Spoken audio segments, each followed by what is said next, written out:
Assalamualaikum warahmatullahi wabarakatuh. Sahabat ngaji bareng semuanya, semoga kita dalam lindungan Allah Subhanahu wa taala. Amin ya rabbal alamin. Nah, pada kesempatan kali ini kita akan melihat sebuah video, yaitu di mana seorang murid ketika bersalaman dengan gurunya dan mencium tangan gurunya dan agak menunduk badannya ketika melewati gurunya.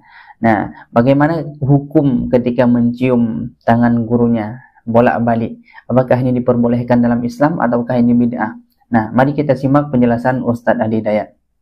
Jadi kalau khuluk silahkan terapkan di tempat masing-masing. Anda ke Timur Tengah, ketemu Syekh Timur Tengah, cium tangan begini, dia tidak terbiasa. Dia akan katakan, jangan cium tangan begini, peluk aja. Karena adatnya begitu. Ya, di kita mungkin berbeda. Di kita berbeda. Begitu ketemu dengan guru misalnya, syekhnya, dia cium tangan, adabnya seperti itu. Nah, mesti belajar sampai ke situ. Saya ngeliat ada beberapa konten tuh yang tidak tepat.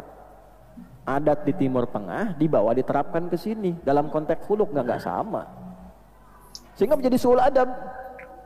Ketemu kiai, ini orang ngaji juga belum pernah, baca Quran belum lancar, andalkan terjemahan. Ketemu dengan ulama yang sangat luar biasa, kiai besar dan sebagainya, salaman pengen begini. Anak kebayang nggak? Anak TK, anak SD diajarin salaman begini kepada orang tua yang di atasnya. Kan di adat kita tidak masuk. Al-adatul muhakkamah di usul fikihnya. Tradisi itu menjadi hukum sepanjang dipandang baik oleh agama. Tuh. Syekh Sudes waktu ketemu seorang khattat, penulis mushaf Quran, itu tangannya dicium oleh beliau. Karena tangan itu digunakan untuk melayani Al-Quran. Sanadnya ada. Nah, jadi jangan berdebat pada sesuatu yang remeh, yang tidak penting. Wah, ini nggak ada dari Nabi salaman begitu. Bukan mengkultuskan, itu adabnya kok. Khuluk. Jelas ya? Alhamdulillah sahabat ngaji bareng semuanya, dengan penjelasan Ustadz Adi Dayat sangat jelas. Semoga ini bermanfaat bagi kita semua. Amin ya rabbal alamin. Assalamualaikum warahmatullahi wabarakatuh.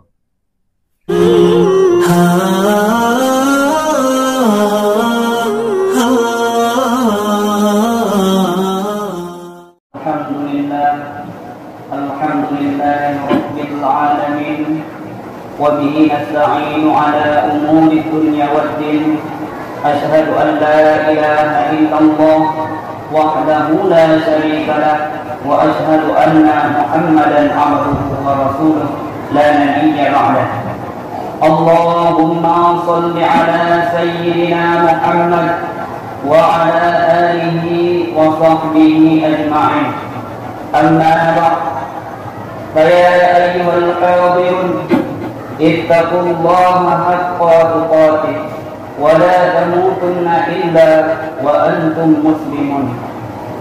قال الله تعالى في القرآن العظيم أعوذ بالله من الشيطان الرجيم بسم الله الرحمن الرحيم إن الله وملائكته يصلون على النبي يا أيها الذين آمنوا صلوا عليه وسلموا تسليما صدق الله العظيم.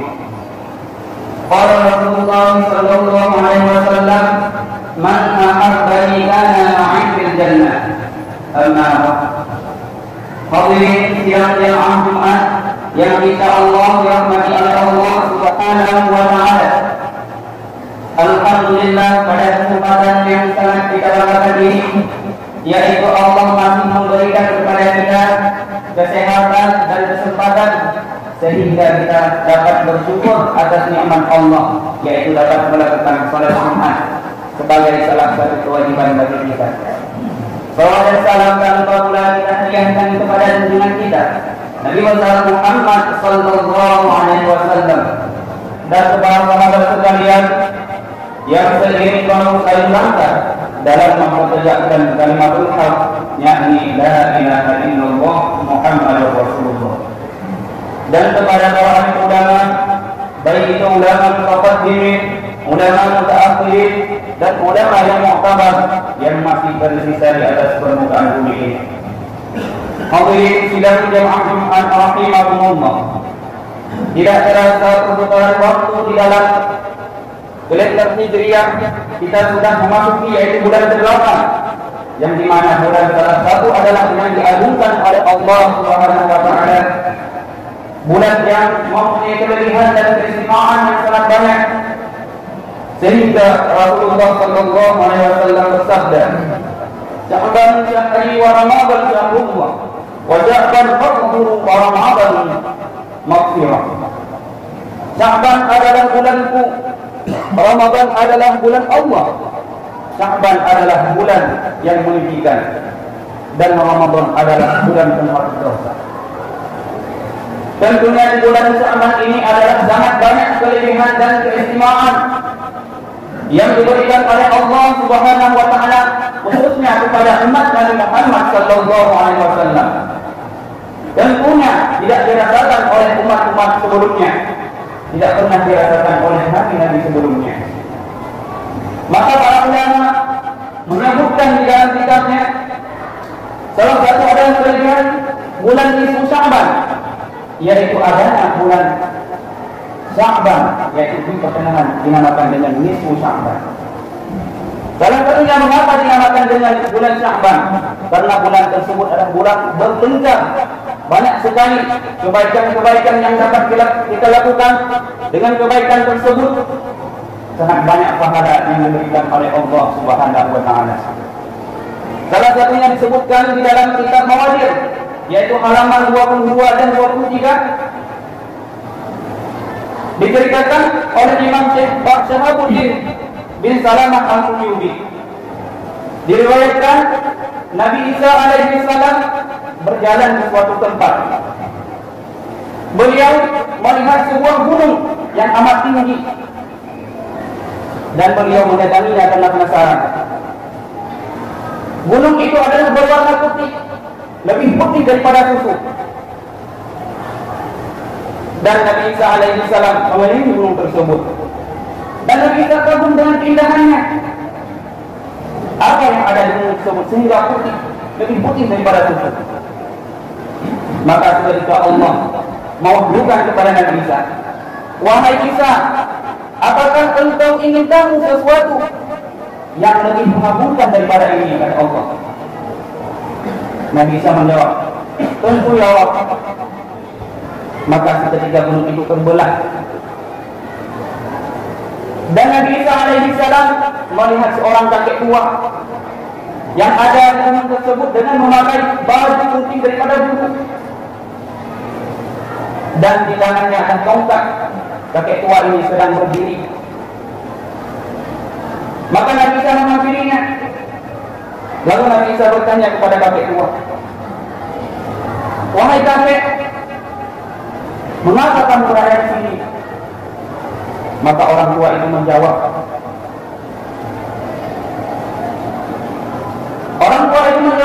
"Di sini aku beribadah kepada Allah." Nabi Isa melihat pada kakek tua tersebut adalah di antara kiri dan kanannya ada anggur. Dan Nabi Isa bertanya, "Kenapa sangat indah wajahmu? Ada makanan-makanan?" Maka kakek tua itu berjawab, "Inilah rezekiku. Inilah rezekiku yang sudah berapa lama aku beribadah kepada Allah di dalam gua ini. Aku telah beribadah kepada Allah selama 400 tahun," kata kakek tua. Maka Nabi Isa alaihi salam berkata, "Wahai Tuhanku, aku tidak mengatakan apakah engkau pernah menjadikan makhluk mulia selain kakek tua ini." Maka Allah mewahyukan kepada Nabi Isa alaihi salam, apa kata Allah? Seorang dari umat Nabi Muhammad sallallahu alaihi wasallam yang mendapati bulan Sya'ban dan ia melakukan salat di malam nisfu Sya'ban, maka Allah memberikan pahala kepada umatnya Nabi Muhammad sallallahu alaihi wasallam lebih besar daripada beribadah 400 tahun. Maka Nabi Isa alaihi salam berkata, "Ya Allah, mudah-mudahan aku termasuk yaitu umat Nabi Muhammad nantinya." Begitulah kelebihan di bulan Sya'ban diberikan kepada umat Nabi Muhammad sallallahu alaihi wasallam yang tidak pernah dirasakan oleh umat-umat sebelumnya. Nabi kita saja mendoakan kepada Allah, ya Allah, semoga aku tergolong menjadi umat Nabi Muhammad, karena begitu banyak pahala yang diberikan oleh Allah Subhanahu wa taala. Salah satunya yaitu dengan solat di malam nisfu Sya'ban. Maka dianjurkan kepada kita di malam nisfu Sya'ban, selesai kita melakukan solat berjamaah, solat maghrib berjamaah, kita dianjurkan untuk membaca Yasin 3 kali. Itu disebutkan di dalam kitab-kitab Imam Syafi'i. Dan 3 kali kita membaca Yasin itu, kita doakan selama imam diampuni dosa dan Allah mendatangkan rezeki kepada kita. Dan salah satunya kelebihan dan keistimewaan yang diberikan oleh Allah kepada umat Nabi Muhammad, yaitu dalam satunya yaitu di malam bulan Sya'ban, siapa yang melakukan kebaikan, baik itu zikir, Allah akan memberikan pahala terhingga kepada umat Nabi Muhammad. Hadirin sidang jamaah Jumat rahimakumullah. Adapun kelebihan-kelebihan yang lain yang diberikan kepada kita umat Nabi Muhammad sallallahu alaihi wasallam, yaitu Allah menurunkan di malam di bulan Sya'ban ayat Al-Ahzab, yaitu ayat 56, surat Al-Ahzab ayat 56, yaitu Allah menyuruh kepada kita berselawat kepada Nabi Muhammad sallallahu alaihi wasallam. Innallaha wa malaikatahu yusalluna 'alan nabi ya ayyuhalladzina amanu shallu 'alaihi wa sallimu taslima. Sesungguhnya Allah dan para malaikat berselawat kepada Nabi Muhammad sallallahu alaihi wasallam. Ya ayyuhalladzina, dianjurkan kepada kita Muhammad, umat Nabi Muhammad, wahai orang-orang yang beriman, berimanlah kamu dan selawatlah kepada Nabi dan ucapkanlah salam penghormatan kepadanya. Itulah salah satu dari sekian banyak kelebihan yang diberikan di bulan Sya'ban. Allah menyuruh kita berselawat. Allah menyuruh kita yaitu mencintai Rasulullah sallallahu alaihi wasallam, sebagaimana dikatakan oleh Nabi kita, yaitu man ahabbani kana ma'i fil jannah. Itu Rasulullah yang mengatakan, man ahabbani, siapa yang mencintaiku yaitu dengan berselawat, kana ma'i fil jannah, dia akan bersamaku di dalam surga kelak. Hadirin sidang jamaah Jumat rahimakumullah. Dan di dalam bulan Sya'ban pula berdekatan yaitu hari Selasa pada 15 Sya'ban, Allah memerintahkan yaitu perubahan kiblat dari Baitul Maqdis ke Baitullah. Itu salah satunya yaitu kelebihan-kelebihan yang ada di bulan Sya'ban. Dan Imam Al-Syafi'i juga menyebutkan kelebihan di dalam bulan Sya'ban, yaitu balaghallahu kana yaqulu inna du'a yustahabbu du'a fi khamsi layali.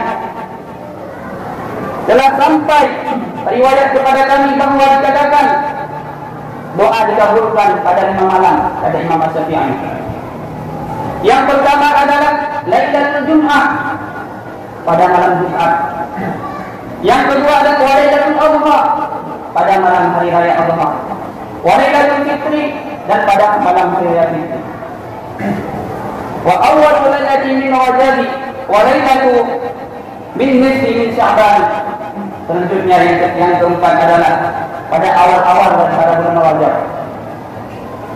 Dan yang terakhir yaitu pada malam setengah daripada nisfu Sya'ban. Allah akan mengabulkan doa istighfar doa, kata Imam Syafi'i. Allah akan mengabulkan siapa saja yang berdoa kepada Allah. Semoga doa-doa yang kita mintakan kepada Allah dan selawat yang kita ucapkan setiap hari, Allah akan mengabulkannya dengan berkat Nabi Muhammad sallallahu alaihi wasallam. Semoga kelak kita akan menjadi orang-orang yang dicintai oleh Allah dan orang-orang yang dicintai oleh Rasulullah sallallahu alaihi wasallam. Amin amin ya rabbal alamin. Alhamdulillahi rabbil alamin, wassalatu wassalamu ala asyrafil anbiya'i wal mursalin wa ala alihi wa sahbihi ajma'in. Amma ba'd, fa ya ibadallah, ittaqullaha haqqa tuqatih wa la tamutunna illa wa antum muslimun. Barakallahu li wa lakum fil Qur'anil Karim.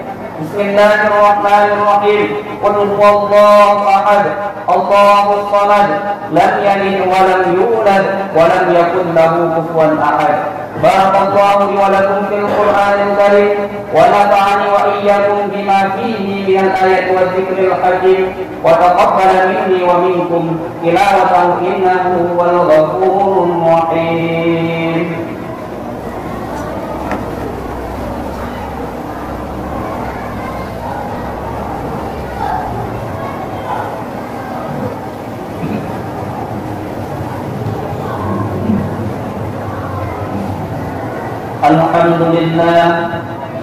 الحمد لله رب العالمين وبه نستعين على أمور الدنيا والدين. أشهد أن لا إله إلا الله وحده لا شريك له وأشهد أن سيدنا محمدا عبده ورسوله لا نبي بعده. اللهم صل على سيدنا محمد وعلى آله وصحبه أجمعين. أما بعد فيا أيها الناس اتقوا الله حق تقاته ولا تموتن إلا وأنتم مسلمون. أعوذ بالله من الشيطان الرجيم. بسم الله الرحمن الرحيم. إن الله وملائكته يصلون على النبي يا أيها الذين آمنوا صلوا عليه وسلموا تسليما. اللهم صل على سيدنا محمد وعلى آله وصحبه أجمعين. اللهم اغفر للمسلمين والمسلمات والمؤمنين والمؤمنات الأحياء منهم والأموات وتبع بيننا وبينكم في الخيرات. ربنا آتنا في الدنيا حسنة وفي الآخرة حسنة وقنا عذاب النار.